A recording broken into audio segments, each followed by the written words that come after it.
Ja, Anatsko. Welcome to the Native CDFI Network's Friday call. We are really happy and have the privilege to be joined by our friends from the Center for Indian Country Development at the Federal Reserve Bank of Minneapolis. And we're all here for a discussion on the modernization of the Community Reinvestment Act. As most folks know, the Community Reinvestment Act is a 43-year-old law that was designed to fight redlining and encourage investment in distressed communities like Native communities. And there have been about $500 billion moving through this Community Reinvestment Act in a given year. And the Federal Reserve is undertaking a modernization. So we're really happy that they're here to listen and now also to share a bit about that modernization process. Comments are due February 16th, and we'll go over that in detail here. And one thing I wanted to note is that our members responded to a survey in March of this year, and we found that only 24% of our members are taking advantage of the Community Reinvestment Act and have partnerships with banks that result in Community Reinvestment Act credit for these banks. And so we think that this is really, really unacceptable to have this great tool here and Native CDFIs not being able to take advantage and partner with these banks. And so we're happy that CICD is here to listen and tell us a bit more about it. I want to pause really quick to see if our board chairman has something to say. And go ahead, Pete. I'd like to thank the Center for Indian Development and then OESTA as well, and partnering with us to put this on. OESTA has been a great partner, and I think the more forces that we can have partnering together on this topic especially is so important. And I had a conversation with James Colmbine, I believe his last name is. I probably murdered the name there, but anyway, we utilize CRA credits, and so I'm excited that we're getting more involved in this discussion, and I think it's got to be a movement that we really kind of force here. So I thank you, Jackson, and thank OESTA and the Center for Indian Country Development. Great. And before we hand it off to Center for Indian Country Development, I wanted to reach out to our partner at OESTA, Crystal Langholtz, who they partnered with us on this listening session. So Crystal, yeah, any words? Yes, hi everyone. I'm super bummed I can't get my video to work. And I even put on makeup this morning, so dang it. But you can imagine me, I'm looking glorious today, but I think most of you know me, but I'm Chief Operating Officer for OESTA Corporation. We're a Native CDFI intermediary and good partners with NCN. I think this is like our third partner call this year, Jackson. Oh my goodness. So first one of 2021. So yes, that's right. Our first, but not our last. Yeah. So, but yeah, in the last 8 months, definitely we've had at least 3. which is great. So love that. We were so appreciative of that partnership, and I've been super blessed to sit on the advisory board for the Center for Indian Country Development for the last several years, and super impressed with the work that they do, and glad to partner with you all today. CRA, of course, has fostered billions, sometimes trillions by counts of investment in banks, but the limitations of that have unfortunately left it to not work very well for rural communities and Native communities. And so this is a really key opportunity for us to come together and try to rework this to really serve our Native communities. So I'm excited about getting your feedback today about how we can move the needle and better support capital access for Native communities. So yeah, let the conversation begin. How great. Great. Well, thank you, Crystal, and thanks, OESTA, for being great partners and members, and helping our Native CDFIs out there. And with that, it is my pleasure to introduce Casey Lazar. And so Casey is a friend of NCN's, and he's also the Vice President and Director of the Center for Indian Country Development. He is an enrolled member of the Salish and Kootenai, and he's been with the Minneapolis Fed since 2018. He's also worked with the Nota Begay Foundation and the Native or American Indian College Fund, and he has degrees from Dartmouth, Harvard, and University of Colorado, Denver. Overall, just want to say it's been great working with Casey, and it's apparent that he really believes in the work that CICD is doing. So thank you, Casey, and I'll hand it off to you and your team. Thank you, Jackson, for the nice introduction. I too just wanted to echo a couple things. We at the Center for Indian Country Development in Minneapolis Fed are enthusiastic about the partnership that we've had with the Native CDFI network, and certainly with OESTA as well. I think one of the things that we're trying to accomplish through the CRA modernization and these listening sessions is to make sure that we can really hold up and bring to light tribal voices into the modernization discussion, so that so that we can leverage this really pivotal moment. The CRA hasn't been really fully updated for over 40 years, and so this is a really momentous occasion for Indian country and the nation to really re-envision sort of what CRA could be, what it could look like, and how it could have provide additional teeth to make sure that the impacts, particularly in Indian country, are going to satisfy some of the interest of Native CDFIs, certainly tribal citizens, tribal communities who are interested in accessing additional financial services and credit, affordable credit, so on and so forth. So this is a really important thing for the Federal Reserve, certainly important for our team at the Center for Indian Country Development. We see sort of our roles in partnership with the Board of Governors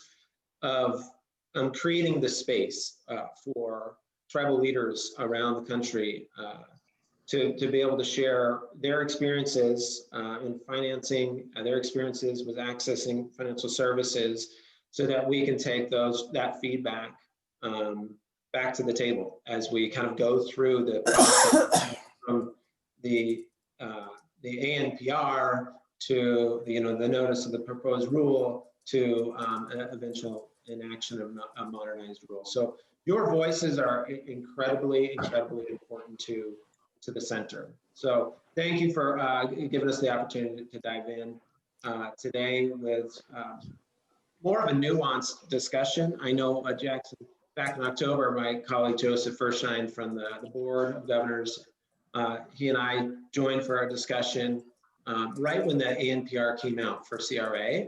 And I think that was a really good foundational discussion. Today, we want to get in more of the details, more of the specific feedback from this group. So thank you for giving us this opportunity. Today, I'm joined by several colleagues. I'm joined by with Heather Silva-Pena, who is a program manager with the Center for Indian Country Development at the Minneapolis Fed, and she's going to walk through some CRA, some slides on CRA, kind of set the tone in terms of some of the key elements of CRA, as well as CRA modernization. She's been with the Fed for about a half a year, enrolled member of Cheyenne River, and has a long track record working in Indian economic development. Also, James Cologne, who many of you know, is joining as well to be a resource on Q&A. After Heather's presentation, Jim's a program manager at the center as well, and has been leading several different CRA modernization conversations with other parts of Indian country. Jim is a enrolled member of Rosebud Sioux Tribe in South Dakota. We're also joined by Molly Majorly. Molly is with the Minneapolis Fed as well, and she is a bank examiner with many years of examining banks as it relates to CRA and CRA credit. And so she's got both a high understanding or an elevated understanding of CRA, as well as seeing it play out with individual banks in small communities, certainly Indian country and the 9th District of the Federal Reserve.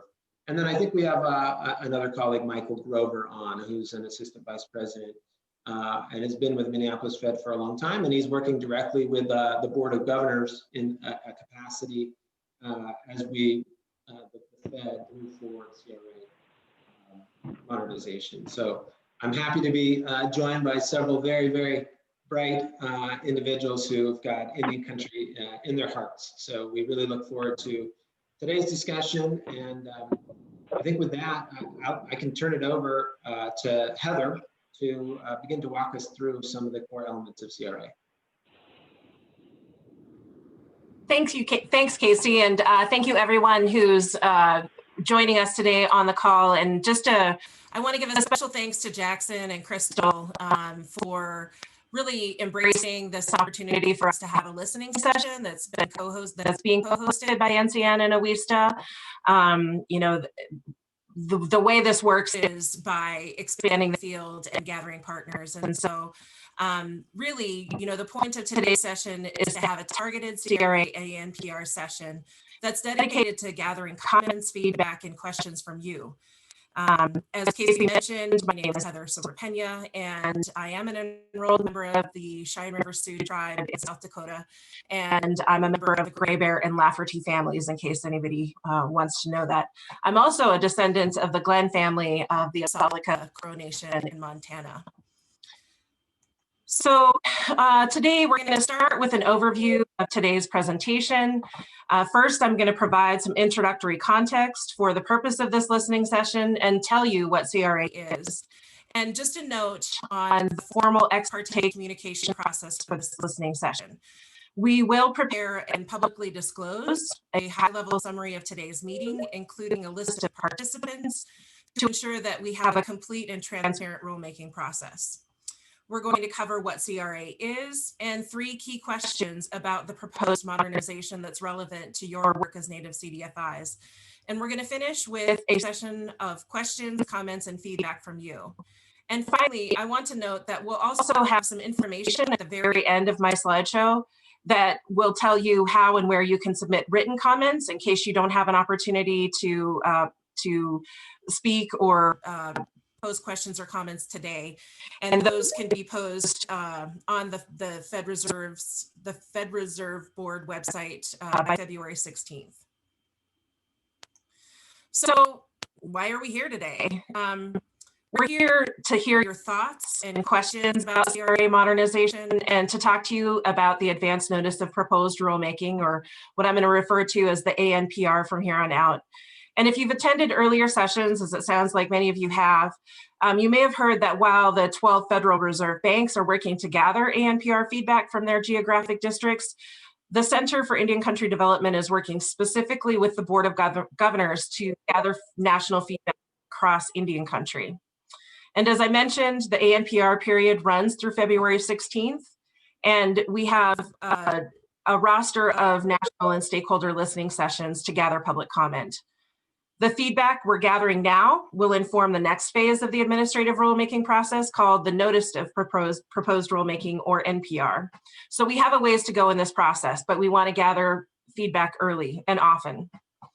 Our goal is to improve CRA as a regulatory framework that encourages capital and credit flow into all communities, especially Indian country. And we're here not only to review the relevant aspects of the ANPR CRA modernization process, but also to learn from you about what's working and what's not, and if the rules as proposed improve the financial inclusion of Indian country. While the details of CRA regulation can be complicated, I want to emphasize that the core issues that CRA is meant to address are serious, and they're of practical concern for tribal communities. So the 3 questions that you see posed here are going to guide our discussion today. Specific comments are welcome, and I encourage you to provide comment because we don't want to miss any important feedback from you by focusing too narrowly. CRA is very complex, and so We encourage you to engage with us. If you have specific questions that aren't included here or want to have a deeper dive discussion, I encourage you to reach out to our CICD team so that we can schedule a side meeting. So what is CRA and what are CRA regulations? Congress enacted the Community Reinvestment Act in 1977 to encourage banks and thrift institutions to serve the convenience and the needs of communities in which they are chartered to do business, including low and moderate or LMI communities. Before the CRA, using a practice known as redlining, many banks did not market their lending products and financial services to LMI communities or neighborhoods. So the CRA, along with a handful of other pieces of legislation, were meant to end these discriminatory redlining practices and increase credit and capital flow into LMI communities. What is CRA? It is a process of bank examination by 3 regulators, the Federal Reserve, the FDIC, and the Office of the Comptroller of the Currency, or OCC, as many of you know them by, as key enforcement mechanisms for the CRA. They perform examinations and look at where banks make loans. For example, making sure or looking to see if banks are making loans in specific neighborhoods or if they're not making those loans in those neighborhoods. The bank evaluations are public and they include facts and data that support a regulator's conclusion. Examiners who are performing the examination consider a bank's performance context, including demographic data on incomes, cost of living, and overall economic climate. Banks are evaluated by activities with certain criteria, with different tests and a different schedule of tests for small, intermediate small, and large banks. And assessment areas are a critical piece that define community for the purpose of the evaluation of CRA performance.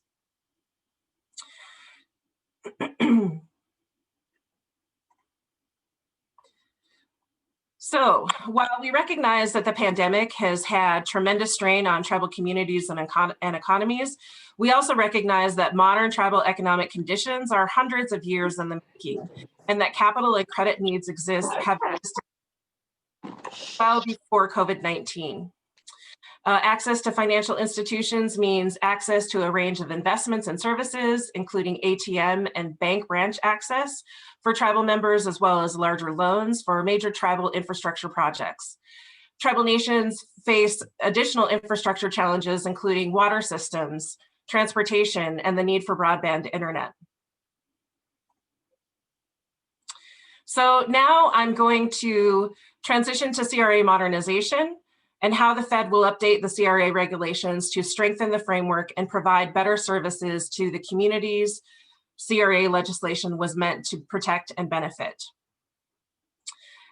CRA modernization strengthens regulations in alignment with the statute to promote financial inclusion and ensure that a wide range of LMI banking needs are met. It updates standards in light of changes to banking over time, including mobile and internet banking, and it provides greater certainty, tailoring regulations, and minimizing burden on the banks. It also provides a foundation for agencies to converge on a consistent approach across the 3 regulators for a modernized CRA that has broad support among stakeholders.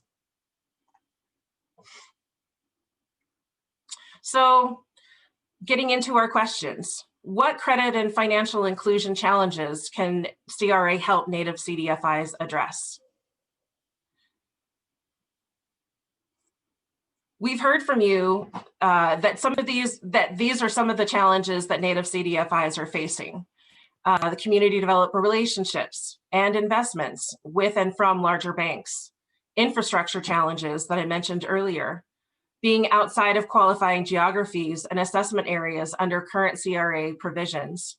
And of course, we need to consider how the COVID-19 pandemic has put an additional strain on tribal communities and tribal economies. But we also want to hear from you, what are your other challenges? What are the specifics that are making deal flow difficult? The second question, how do the proposed Community Reinvestment Act rules help meet capital and investment needs and challenges in Indian country? So here's some general examples of CRA activity that happens in Indian country and as a result of CRA. And I'll follow that with some specific examples. So there are different kinds of activities that get CRA credit, and those can be in the forms of grants, donations, and investments for community organizations or community development projects, or it can be in an investment in a native CDFI. It can also be loans and lines of credit that are initiated through a financial institution for, say, a construction loan for a tribal housing authority, or operating lines of credit for a tribal enterprise. And it also goes more to services that banks can also provide to native CDFIs or community organizations, such as technical assistance and financial literacy programs. And here are some actual specific examples of how Indian country CRA activity has happened across the US. And the goal here is to give you a sense of what CRA activity actually looks like, or can actually look like in your community. So the first example, a large interstate bank, including a full service branch that's next to a Montana reservation, closed a loan for a fee land hunting lodge in 2017. The bank received additional collateral from a program called the Native American Collateral Support Program, as well as the Montana Indian Equity Fund program from the state of Montana that provides collateral assistance for projects in Indian country and Montana. And I would say, just as a side note on this particular project, you know, these two programs are programs that Casey Lozar and I stood up for the state of Montana in our time working for the state. And so we just know in our bones the complexity of brokering these deals that are based on relationships, trust, and prudent risk-taking. In the second example, a large national bank financed a new market tax credit deal for a tribal wellness center on a rural reservation. This project required sustained focus from the bank, including a long-term relationship building process with the tribe and attention from the bank's philanthropic staff. It also required that the bank think about multiple beneficiaries. The wellness center wasn't just going to improve the health of tribal members, it also had an aspect of creating jobs, and it brought medical services closer to a remote reservation. And in the last example, a regional bank received CRA credit for working on affordable housing in Alaska. Using a down payment assistance capital pool, the bank supported Alaska Native home ownership in rural Alaska. And two takeaways that were highlighted yesterday, and I want to highlight again today from these examples, so that, you know, these are really about sustained attention and innovative products, thinking outside of the box of how to use CRA. And in our experience, there's a strong correlation between the success of Indian country and a commitment to work well, as well as the ability to use tools that are tailored to community needs, like capital pools. Heather? Yeah. I was going to pause really quick. So we're getting some feedback, and I'm wondering, let's try something where maybe we take off our video and see if that speeds up the audio. I think there's a issue with bandwidth. So let's just try that for a little bit. How's that? I just took my video off. It was still a little choppy, but I guess let's try it for a couple slides. Okay. Right. Thanks. Yeah, you gotta interrupt me when I'm talking really fast, because I'll just keep talking. Is that any better? Unfortunately, no. Okay. Actually, now you're sounding better. Yeah. Okay. Yep. So here's our final question. How will qualifying geographies impact Indian country? Remote geographies can be a barrier to access credit and financial services in Indian country because of how the assessment areas work for CRA consideration. And in response to this issue, the Fed is considering ways to expand CRA credit beyond assessment areas to all of Indian country. So a couple of questions to think about. Should financial institutions get CRA consideration for Indian country activities outside of their assessment area? And what do you think the impact will be of that expanded eligibility for your community? So here's an example of how assessment area definitions and the remote geographies of Indian country can be a barrier to access credit and financial services. The image that you see shows a map that appears on a Fed examiner's computer for a particular area for assessment. The red line in the center designates the assessment area for a bank in Rapid City, South Dakota, and corresponds to the Rapid City Metropolitan Statistical Area. So several reservations that are deeply connected to Rapid City's economy, including Pine Ridge and Cheyenne River, are not within that red line. And the map demonstrates how remote communities can see less of a CRA impact from banks in regional economic hubs like Rapid City. However, the CRA is considering addressing this limitation by expanding CRA eligibility to all of Indian country. So now I'm going to turn it over to you, Jackson, to queue up attendee comments and questions. And as mentioned at the beginning of the presentation, I'll have Molly Majorly join us, who is a supervisory examiner with the Federal Reserve in Community Affairs, Supervision, Regulation, and Credit. And I'll go ahead and put up the last slide where you can see how to access making public comment if you don't have an opportunity here. And I'll go ahead and stop sharing my screen, Jackson, and let you take over. Okay. Well, great. Well, thank you, Heather. And yeah, it's just good to have all this Native representation inside the Fed. So it's good to have you there. All right. Well, I'd like to go. If you have questions in your mind, you please start raising your hands, or if you have comments. I think the first question that is easy and get the ball rolling is one that Heather mentioned, and the question of, should financial institutions get credit for doing business in Indian country, even if it is outside of their footprint? And I have my ideas for that, but I want to see if anybody wants to answer that question directly right now. And yeah, I think the easiest way will be to put your hand up, and then I'll call you.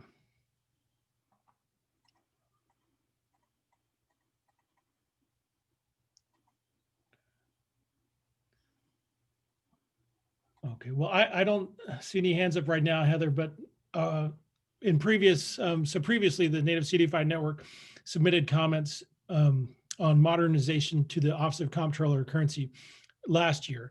And last year we said absolutely that banks, financial institutions should get credit, CRA credit, for doing business in Indian country, whether or not that bank was in its footprint.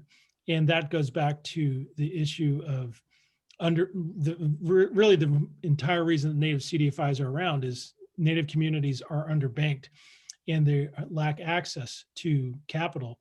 And if because the way Indian country is for a number of historical reasons. So absolutely, I think that is most likely the direction that we're going to take, and we're going to comment on that question. Sorry. We did have a question in the chat. Heather, some folks would like to get a copy of the PowerPoint deck. Can we share that afterward? Let's see. Yes, sorry. I'm navigating my Zoom controls.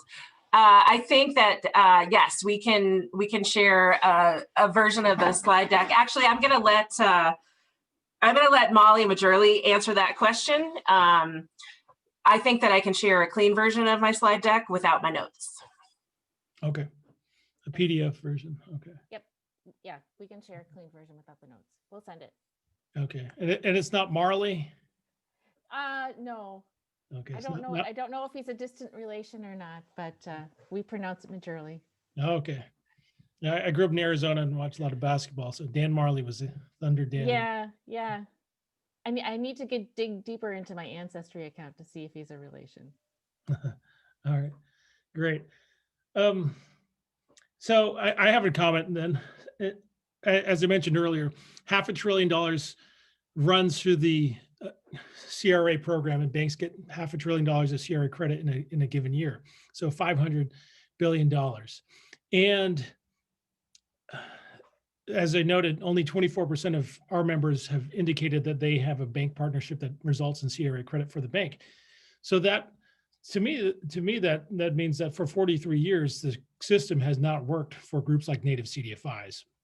And that's a problem.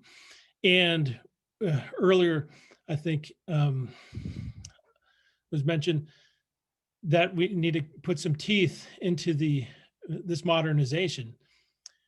What about creating a minimum floor or threshold for banks? So to say that banks should have at least 2% of their CRA credit in Indian country, or 1% of that in native CDFIs. I know, I'm sure you can't speak out of off the cuff, but I'd like your thoughts on that, Ms. Majorly or Heather. I guess the question is creating a floor for investment in Indian country. Maybe Casey. Sure. It's a really interesting question. I think to the degree that you all can provide information about that, I think that's important. I think one other thing to consider, and I need to preface, I'm speaking for myself, I'm not speaking on behalf of the board. But one other thing to consider too is the wide range of banks that are out there and the size that we're talking about. You know, our smallest banks are probably $30 million in assets. Maybe there might even be some a little bit smaller, and are located, you know, throughout the country. I mean, even in the 9th district. And so to have everyone be able to, you know, have a minimum level of investment in Indian country isn't entirely feasible, just based on the banks, you know, where they're located, and things like that. So, but to the degree that, you know, for the larger institutions, you know, that certainly could be a possibility. We've in the past not tried to set specific thresholds, but it is something that, you know, could come under consideration. I don't know, Casey, if you want to add anything. Yeah, no, I think that's really helpful, Molly. It's a really good question, Jackson. And I think maybe at the heart of your question, Jackson, is what are the incentives to be able to do work, right, in Indian country, and really leverage CRA. And I think one of the things in this ANPR process and getting feedback is hearing directly from you, Jackson, and the larger network of, we think that idea that you just proposed with some sort of minimal threshold is an idea that should be under consideration as one of the incentives that you believe is going to direct more activity in Indian country in partnership with native CDFIs. So I think you're kind of getting to that point of the incentive, which is a really important point, and also something that we've heard often as we've had these conversations in Indian country. You know, maybe as a segue, you know, other ideas that have been put out there that we're considering right now, and you can see in the NPR and some of the questions, granted it's a large document, highly complex, is just, you know, a conversation about multipliers. Mm-hmm. So making sure that there's some incentives out there in the most underserved communities to help sort of shape that level of incentive to get more resources and services and lending. But we're really, what you'll see that we've proposed and are seeking feedback on are what's called impact scores. And this is really kind of a core element of an incentive in the sense that banks would get some credit based on impact scores, based on the level and the depth of the impact that they make in their investments, in their activities in low and moderate income communities. And I think, I'm just reflecting a little bit on the conversation that we had yesterday in the national listening session with tribal leaders, that, and a couple individuals mentioned this, but impact can be the amount, right, of activity that happens in any country, but it also can be associated with how that supports and helps community. And those two can be on either sides of the spectrum. I think someone mentioned, a lending institution could increase their activities, but if they're predatory or something, or you're lending on interest rates of 25%, is that the type of impact that we are wanting to see through the modernization of CRA? So, I mean, I think those are the couple of the things that we've been grappling with and seeking feedback on, is like that incentive, but not only the incentive to increase activities, but the incentives to increase community impact in the communities that are intended to be impacted by CRA and CRA modernization. So maybe just to kind of circle all the way back to your question, I think if you see that as an incentive of having a threshold, that would be good feedback for the Native CDFI community or individual Native CDFIs to put in the formal comments that you can see on the screen right now. Thank you, Casey. I don't see any hands up, so I have another question. Obviously, the reason the CRA is an incentive laden law, and incentives bring the banks to the table so that they can get a good CRA score. But we also think that education, and Casey, you've got a background in education as well. Education is really important for these partnerships to work. And specifically when it comes to Indian country, Native people are left out of the conversation all the time. And there's an issue of erasure that people are beginning to speak about. So one recommendation that NCN's made, and we're going to make again, is not really on the incentives, but more about around education. And what we'd like to propose is there be some dedicated funding with the regulators to hold meetings with Native CDFIs and banks to educate really both sides of the table about how to do a successful partnership that works for both parties. And we think something like that would go a long way, and using your platform as a regulator would get our Native CDFIs to the table.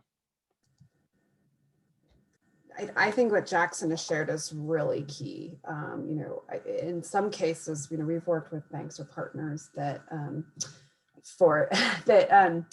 things were CRA eligible, and they didn't know that, right? That there was confusion among the examiners. They had information that seemed contradictory. And so I think that educational component is really critical, in addition to, changing the regulations. But so anyway, all that to say, Jackson speaks my heart and mind was what I wanted to say on that.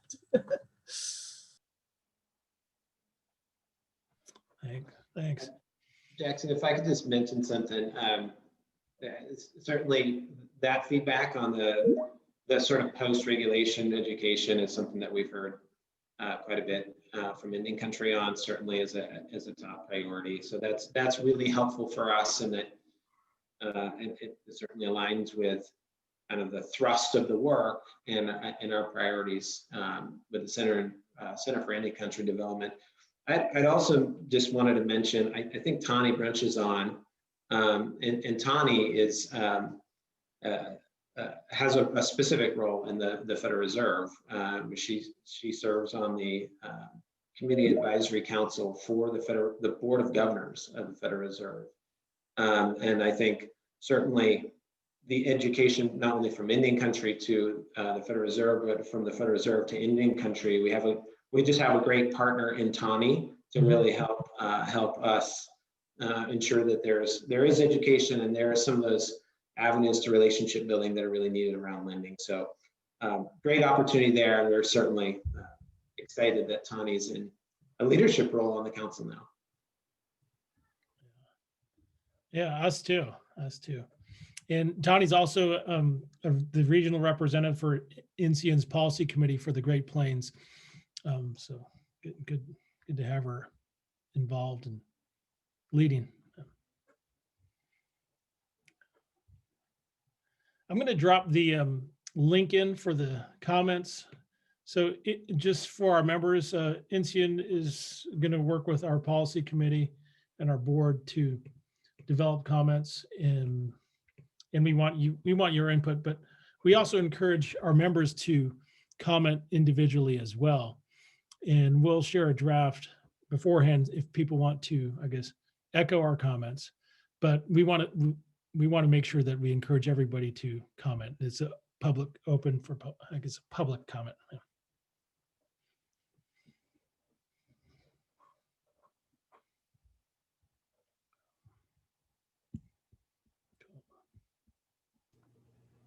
Hey, Jackson. Yes, Janelle. Yeah. Hey. Right. Hey, James. Casey. I hopped on yesterday for the tribal listening session, and I had a question related to data. That was one of the first things that I did, I think, back in 2017. Is I was trying to find some regional partnerships, looking at local banks, and because tribal leadership had asked as far as like, why don't we have a depository institution near, our tribal center, and of course their desire to try to have the CDFI, start a bank or a credit union or whatnot, just because of the impacts. And so back to reaching out to the regional banks and seeing, what sort of CRA they do on the reservation, or to the LMI communities. The most common response that I received was just like, well, we meet our CRA, and then referred to some old PDF document. You got to read through it. And so is there a simpler way to gather data to figure out as far as who invests into within your region? And then, where you can gather that data, what sort of products and services are they investing into our areas? And if there's just an easier way to get that, or if that's something that can be written into the new, the modernization.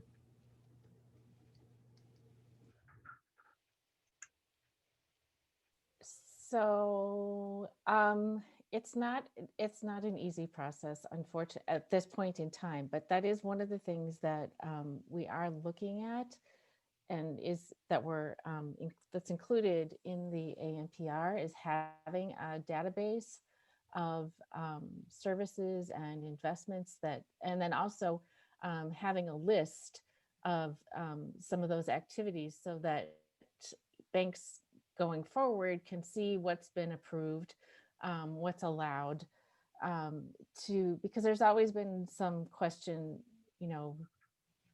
it can be fairly subjective at times, unfortunately, on how things get considered. So we've realized that. And so going forward, having those databases available, that's one of the things that's in the proposal, to do that. So we can make that easier. And to be perfectly honest, it would be a lot easier for us as examiners too, to have those databases. Right now, we're just kind of, we know the banks that we deal with, but we still have to go back and kind of look at each of the public evaluations to kind of get an understanding of where their activities are. So thank you for bringing up that data thing, because I think that'll be really important.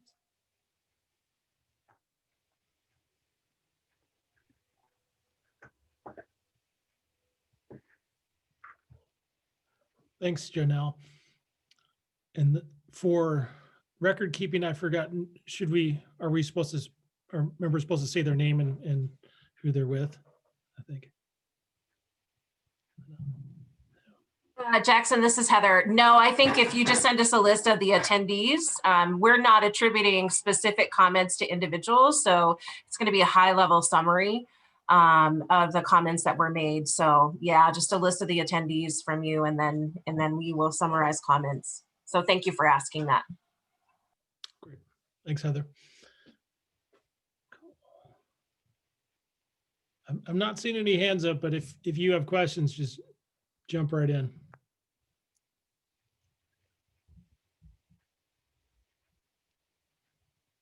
Cool. We've got a question from Andy Gordon from Clearinghouse CDFI. Go ahead, Andy.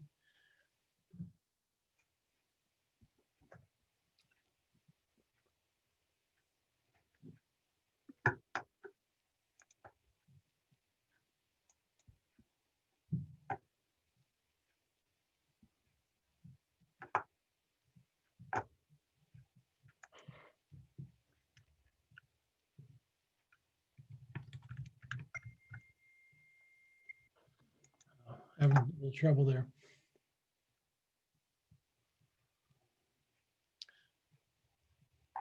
Casey, we weren't, I guess I wasn't able to get on the call yesterday. Did CDFIs come up in that call?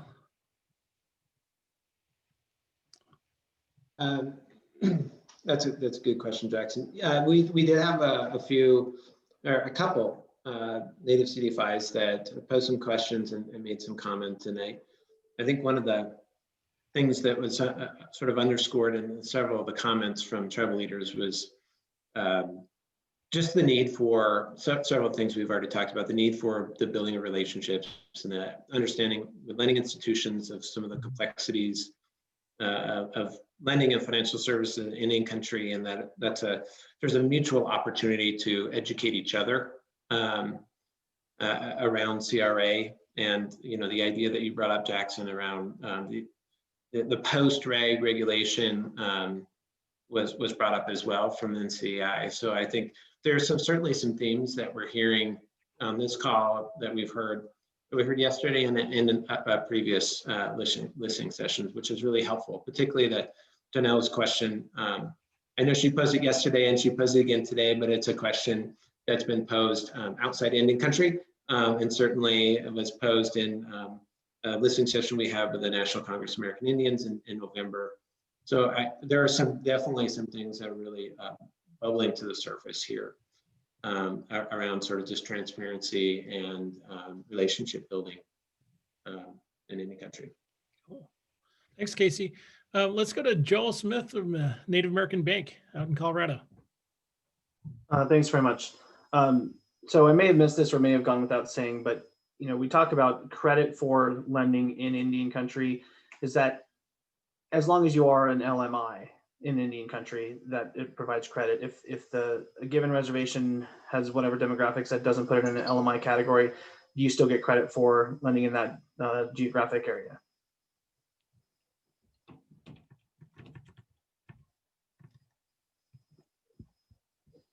Sorry, it took me a minute to unmute.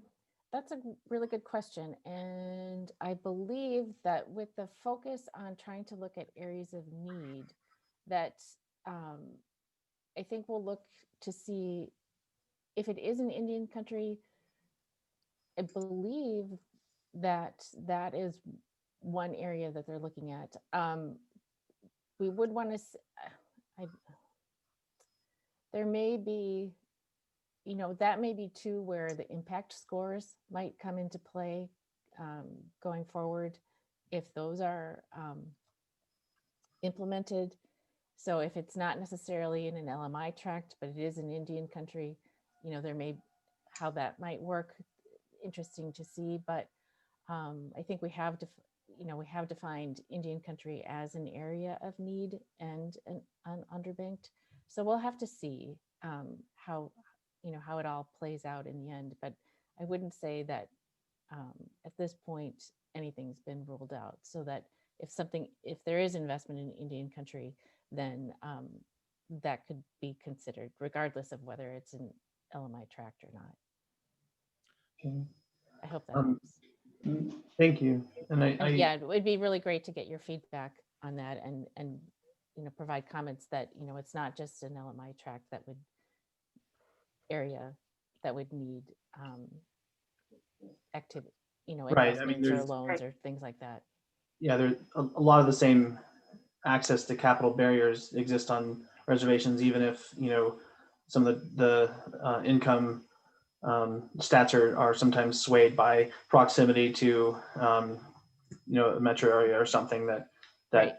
doesn't mean that there's not barriers to capital that there's a value to address here as Sure. far as the impact. So, we would support that. And then just trying to get my arms around, like, I know there's various ways that you can get CRA credit. There's, investment, like you could do a direct loan. But as far as like partnering with CDFIs, like Native American Bank, we're located in Denver, so we're not on res, but almost all of our business that we do is on res. So is there basically kind of like a pass through that we have to provide if a big bank wanted to put a deposit in NAB or some manner of support for a native CDFI bank off res, do they get credit just for supporting the bank, or do we have to like report big details on all of the lending that we do so that they can get like a pro rata pass through basis of the actual work that we do? So one of the proposals that's out in the ANPR is investing in minority depository institutions and CDFIs. So if the bank is making a deposit with you, then that should be enough for them to get credit that they have deposits or investments with you.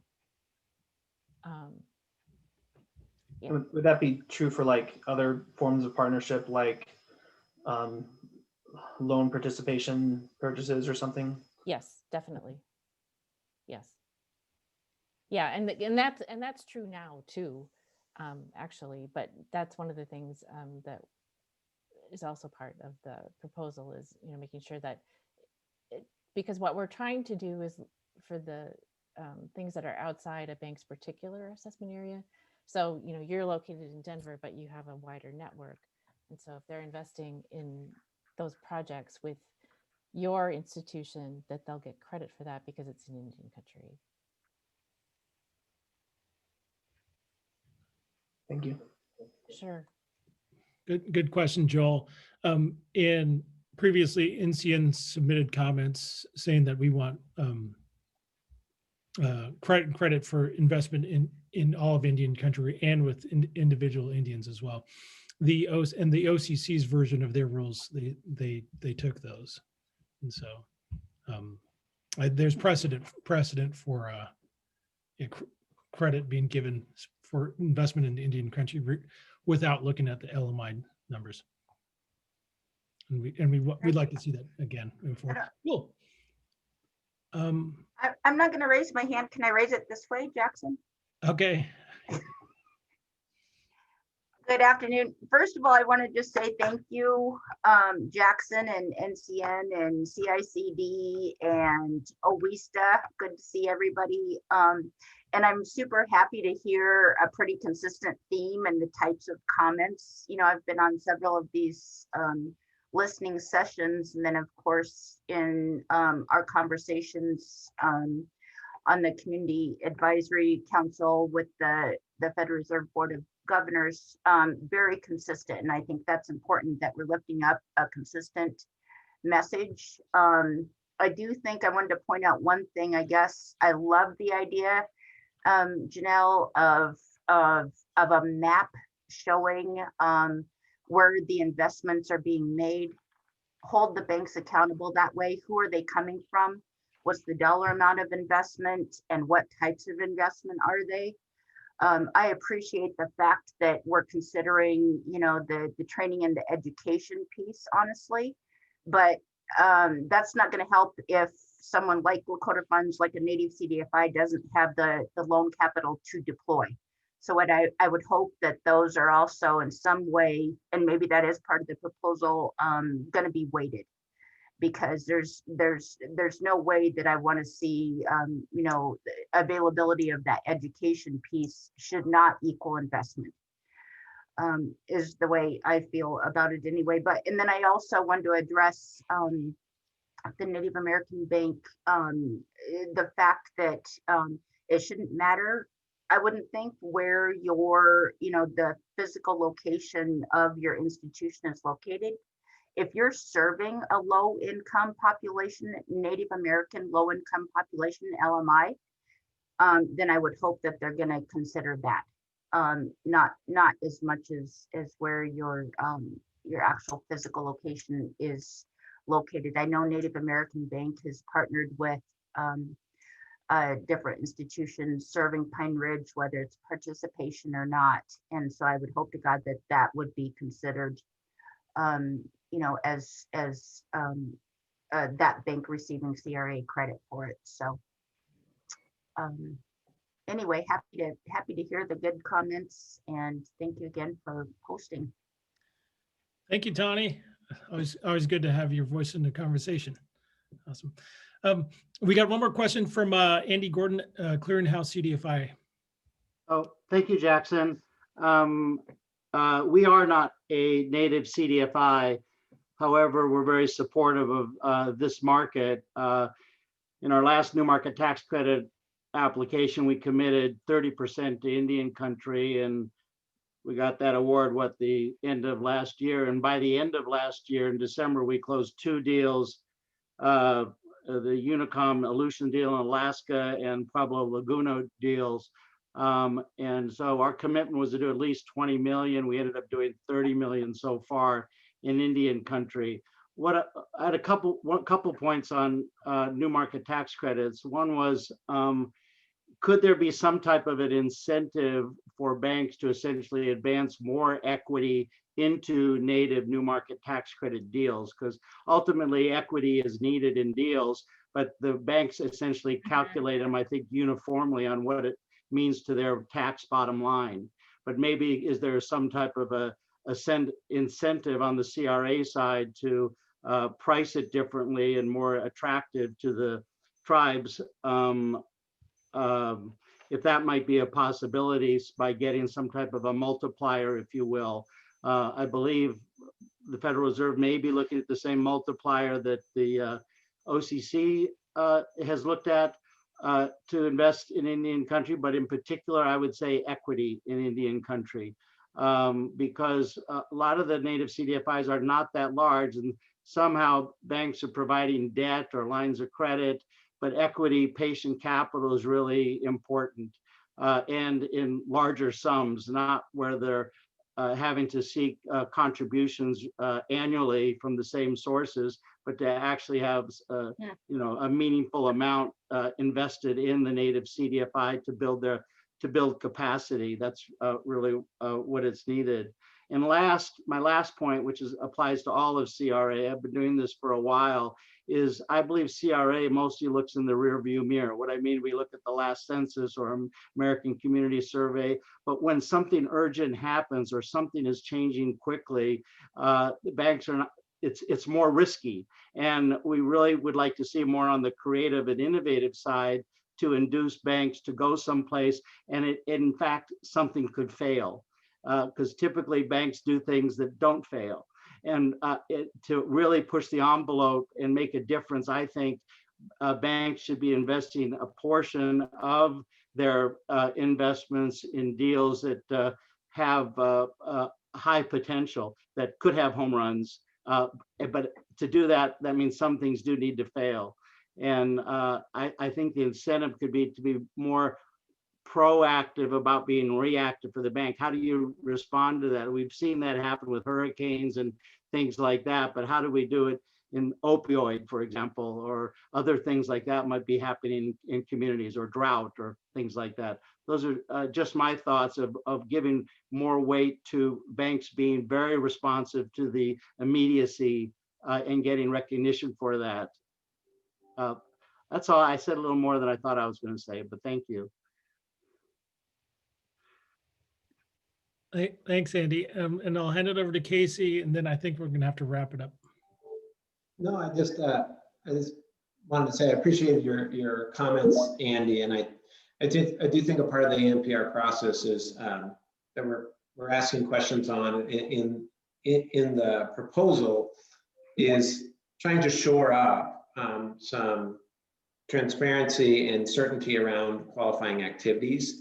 And I think your comment around, equity in institutions and in country would be one of those kind of qualifying activities that you may want to provide feedback when you formally provide feedback through the Board of Governors, that might be one element that you could add on to the list of qualifying activities that we're sort of seeking feedback on in the NPR. So I think your point is a really good one, and I think that would be beneficial for the board to hear and for our team to hear formally under that umbrella of qualifying activities. Thank you. Cool. All right. Well, with that, unfortunately, we'll have to wrap things up. So I want to say thank you to the Center for Indian Country Development for doing this listening tour and specifically reaching out to Native CDFIs, both those that are insured and the not insured. I think it's a diverse group we have here, but really the bottom line I see is there's a ton of room for growth. And if we have 76% of our members that aren't taking advantage of this tool, then we have a real problem. So we're looking forward to tackling this problem. Thank you. All right, cool. All right, well, thanks everybody. We will Thank you. Be well, everyone. see you all later. Thank you.